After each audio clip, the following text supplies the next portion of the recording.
In the above footage, a customer can be seen arguing with a Denny's front desk employee. The employee tries to explain to her about an order malfunction, but the woman is so angry that she just can't tolerate the employee anymore and ends up splashing the spicy soup on her face. What happens next will be presented through a dramatized animated version ahead. Sometimes you meet the best people in life, and sometimes you meet the worst. In my case, I met both at the same time. A year back, I was going through a tough time financially. My mom died due to alcohol abuse and left a huge debt behind for me to take over. I was dreaming about going to law school and joining a respected law firm after graduation, but all that went away with her death. As sad as I was for losing my mom, I was also sad, thinking I might have lost the chance to turn my life around, honestly. After crying myself to sleep almost every night, I finally decided to gear up and face the situation. I promised myself that I would work for the whole year to save money.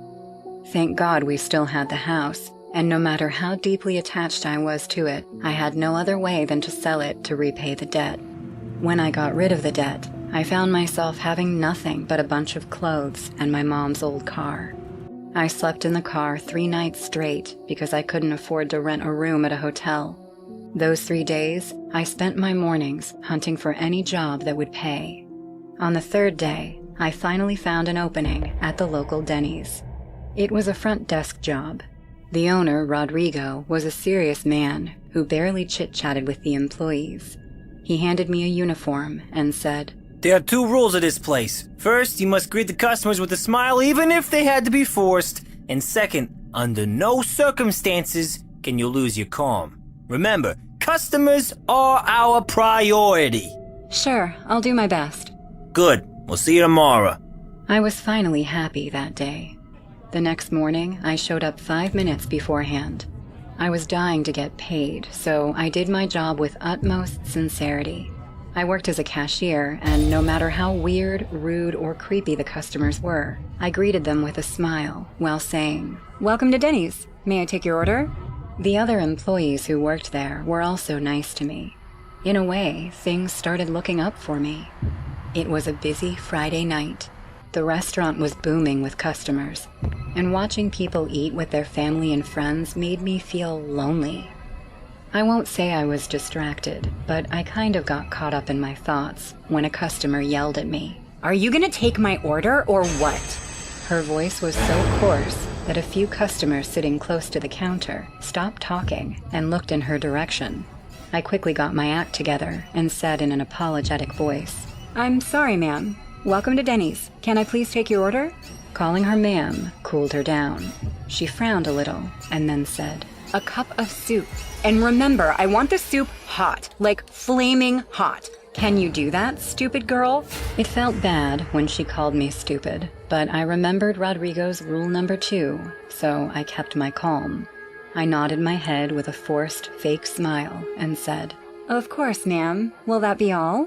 She looked me up and down in a very weird way and then said, "Why? Do you think I can't afford anything else?" No, I just wanted to know if I could be of any more help, ma'am. It's our job to follow the complete requirements of the customers." I don't know where all that stuff came from, but I handled the matter the best way possible. She looked at me with a pissed-off face and then said, "Just bring the soup for me. And remember, I want it hot, piping hot." "I will. Please grab a seat. Your food will be on the way." She didn't take a seat, though. Instead, replied, "I'll wait here. Don't mess up my order, stupid girl." Okay. I went to the kitchen to hand the order to our chef, Joe. Taking the slip from me, he said in a surprised voice, "Just a bowl of soup? That's all? Does the customer look homeless?" No. She looks like a big bully." Oh boy, well that doesn't sound right. What happened? "Nothing much. She insulted me, that's all." Show me which one." The entrance of the kitchen gave a corner view of the cash counter. I carefully pointed my finger at the woman. Joe said in a low voice, "No need to ask her name. Must be Karen." All the staff in the kitchen joined him, and I couldn't be serious or upset anymore. Joe smiled and said, "The weekend's tomorrow, and tonight you're gonna get paid, so just bear through a couple hours, okay?" I smiled, receiving such warm behavior from him. I went back to the counter to assist the other customers, while Joe prepared the soup for her. Amidst all that, I forgot to tell Joe that the Karen wanted her soup flaming hot. I didn't feel the need to go back just for that information, as I had more customers to ring up. The woman stood there, watching me like a hawk, and then probably felt the need to use the washroom.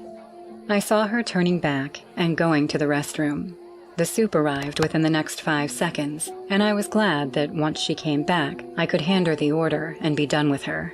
She took way more time than I expected, and finally, when she came back, I smiled at her one last time and said, "Here's your soup, ma'am. Have a good night." She almost snatched the cup from my hand while giving me a death stare and then opened its lid to check. What happened next? I wasn't ready for that at all. Her face turned red in anger, and she shouted, "This isn't hot! I wanted hot soup! What the hell is this?" "Ma'am, please calm down." "Shut up, you stupid bitch!"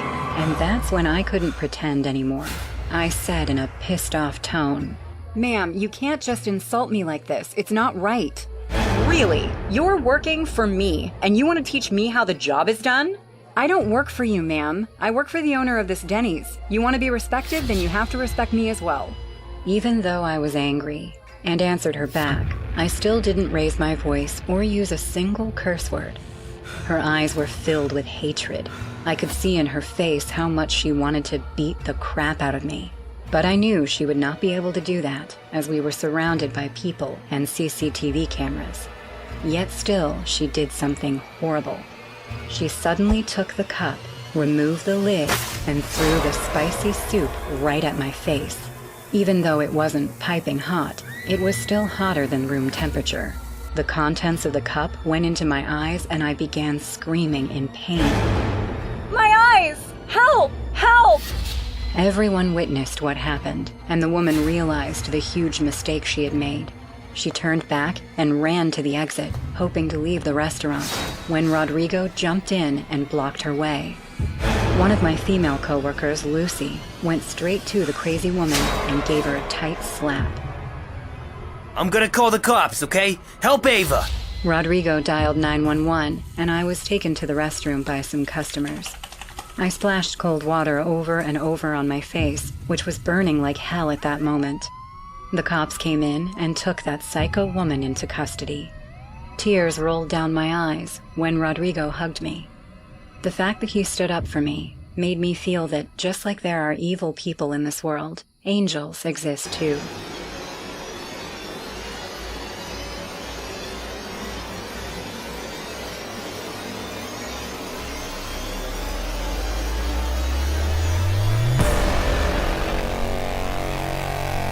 Hey guys, I hope you're enjoying the video. If so, please leave a like. And also, a small percentage of people that watch my videos are actually subscribed. If you want to support this channel and make this channel reach the 1 million mark, please consider subscribing. It's free and you can change your mind later. Enjoy.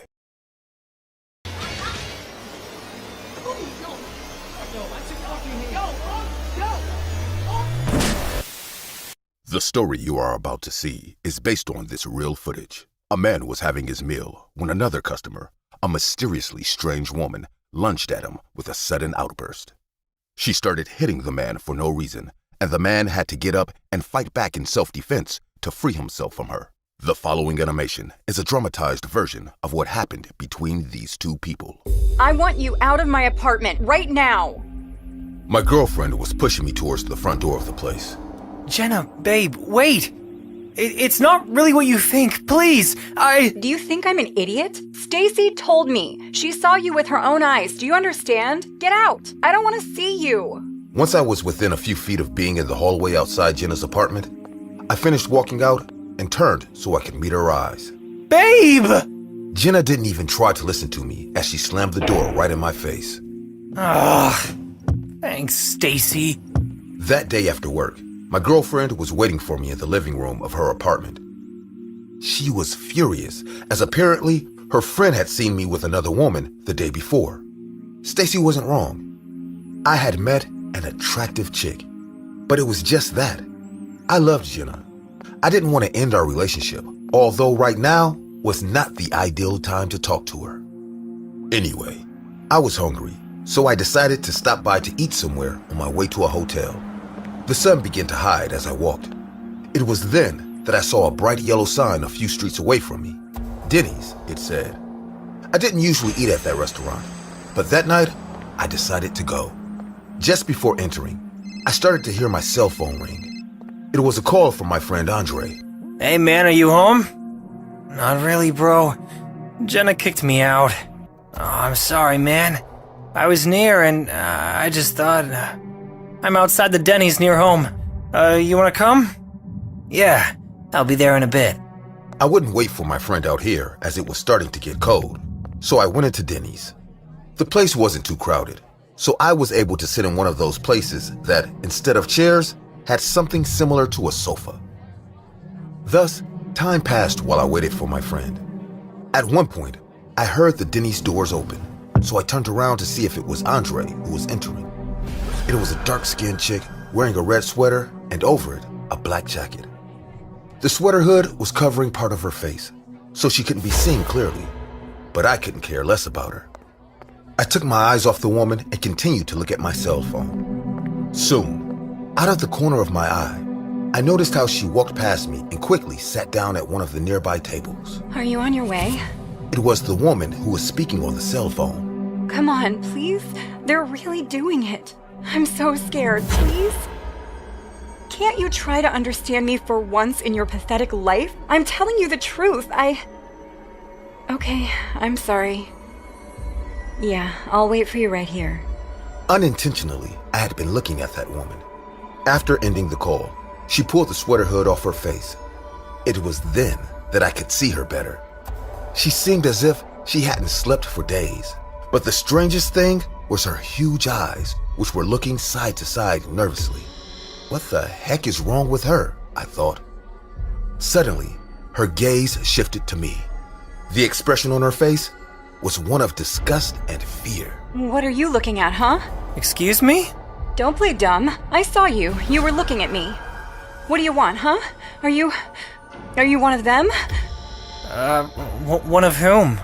Don't come close to me. A friend of mine is coming soon if you try anything.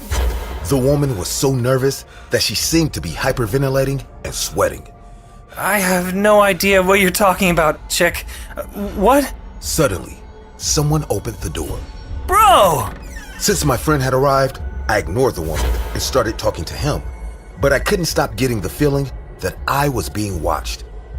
At one point, I glanced over at her and realized that she was staring at us with an uneasy expression. What is it, man? I put my gaze back on Andre.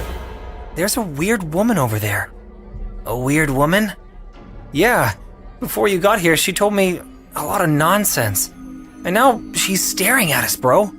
Suddenly, a fat, bald man walked past us and sat down with the woman. Finally, you took your time. Willow, you have to stop this.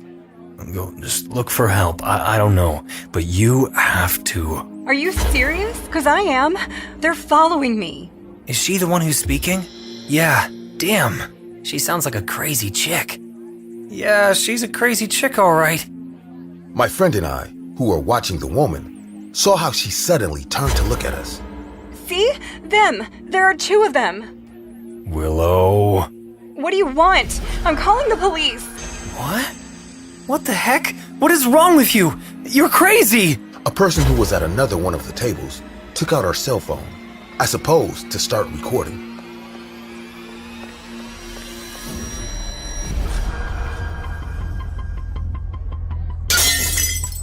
A loud noise was heard throughout Denny's, and then everyone was silent for a few seconds. Ugh. The woman in front of me began to move slowly. She seemed dizzy. Even if I had done it in self-defense against her, seeing her like that made me panic. Hey, are you okay? I didn't mean to hurt you.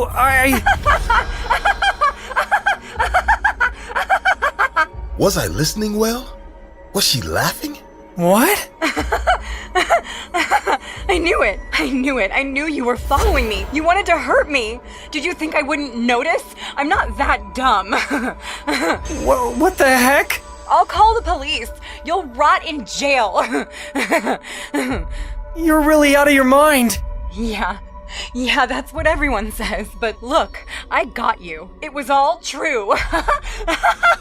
The way she was laughing, and especially how wide her eyes were, and her expression on her face was disturbing me.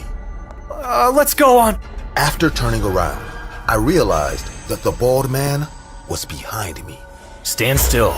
The workers called the police. When the cops arrived, they took us to the police station, where we cleared up the misunderstanding. The bald man told them everything that had happened, and revealed that the woman named Willow had survived a kidnapping months earlier and had been frequently paranoid ever since. She believed that any unknown person who stared at her was part of the group that had kidnapped her, and therefore that she was in danger all the time. I will never forget the disturbing expression on her face the last time I saw her when I left the police station. All my life, I was educated to be a quiet person. I was taught to respect others and to understand that everyone is different. I never have to get into other people's problems, and I will never be in trouble myself. Earl, my boyfriend, was raised the same way I was. So together, we were never that couple who go over to watch fights or try to see people get hurt in car accidents. This always helped us maintain a quiet, uneventful life. But sometimes, when danger calls, there is no stopping the inevitable. That night, Earl and I had come home tired from work, and neither of us felt like cooking. He wanted to stay home and order Chinese food, but I felt like getting some air, so I convinced him to go to Denny's. He was a little hesitant, but we hadn't been out in a while, so he agreed. When we arrived, we chose a place near the window, and since we hadn't been together for a while, he sat next to me instead of across from me. We were looking at what to order until a voice from the table in front of us caught our attention. This damn food is cold. What's your problem? I'm sorry, sir. I'll go back to the kitchen and bring the... Oh no, you want me to starve? Are you stupid? I don't know what to tell you, sir. If you want, you can place a complaint. Are you making fun of me? Do I look like an idiot? I know this, Blondie. Wasn't your mom the bitch that worked at the bus stop and got beaten to death? Oh yeah, it was on the news. Did you get hired because you're an orphan? Does that mean this damn restaurant hires useless orphans? Too bad that they killed your mom so late. They must have beaten her when she was pregnant. I'm sorry, sir. I have to go wait on other tables. As this couple laughed, we looked at each other's faces in shock at what we had heard, but decided to stay out of the way and go about our business. The last thing we needed was to attract the attention of these animals. So, you went to visit Paul the other day? Yeah, I stayed at his house for a while. It's amazing how much his pet has grown. Oh, you mean Lula? What a cute dog. Oh, she's beautiful. But you'd be impressed by how fat she is. Coming from Paul, I'm not surprised. Interrupting our chat, the man at the table in front of us was staring at us, furious. Who the fuck do you think you're calling fat? Sir, I wasn't referring to you. Oh no? Do you think I'm stupid? You think I haven't been called that before? Break their heads, Ned. I heard them. They were making fun of you. That bitch said you were a fat creep. Oh yeah? Did you try to lie to me? In front of my fucking wife? Leave us alone. We didn't do anything to you. Shut the fuck up. I'll ask your opinion when I need a cooking recipe. What? You know what? Fuck you. I would never discriminate against you for being fat, but I will discriminate you for being a disgusting, violent piece of garbage. The man became even angrier. His face was red. His veins were swelling more and more in his face and looked like they were going to explode. His eyelids were so red that he looked like he was about to have a stroke. Without another word, the man tried to hit me wildly, but Earl blocked the blows with his body. Meanwhile, the woman was desperately encouraging him to keep hitting us. Suddenly, it was all over. The restaurant security took the man away, and the woman went after them, insulting them. I just started crying and hugged Earl, who seemed to be a little shocked, but fine. The waitress and the restaurant authorities apologized to us and quickly brought us our food, but we knew they were not to blame. After eating, we left without having dessert. The night was obviously ruined. Hey, thanks for covering the punches. That animal would have killed me. No need to thank me. I'd do anything for you. Aw, did the bumps make you sentimental? He must have hit me harder than I thought. I love you, dummy. I love you too. From 1 second to the next, those two psychopaths were in front of us. The man climbed on top of Earl, choking him. Get him! Get that. No! I won't let you! I ran in the direction of where the two men were fighting, but the sound of someone pulling the safety off a gun stopped me. When I turned around, the woman was standing behind me, pointing a magnum at me. You take one more step, and not only will I cut open your chest and rip your heart out with my teeth, but I'll put so many holes in your boy that even a sponge would be jealous. Crying, I could only watch as the man continued to choke the man I loved. I could only pray that it would stop as soon as possible. So you think you can humiliate me in public, do you? Do you think you're better than me? Defending that stupid woman and looking like a hero? You know what, kid? Heroes, they die young. And you're lucky I'm a gentleman. Otherwise, you would have been the first to die. He and the woman ran away, leaving the scene of the crime in their car. At that same instant, I ran to Earl, crying. The police told me that they would do everything possible to find these people and bring them to justice, but that at that moment they had no information about him. I hope justice will be done.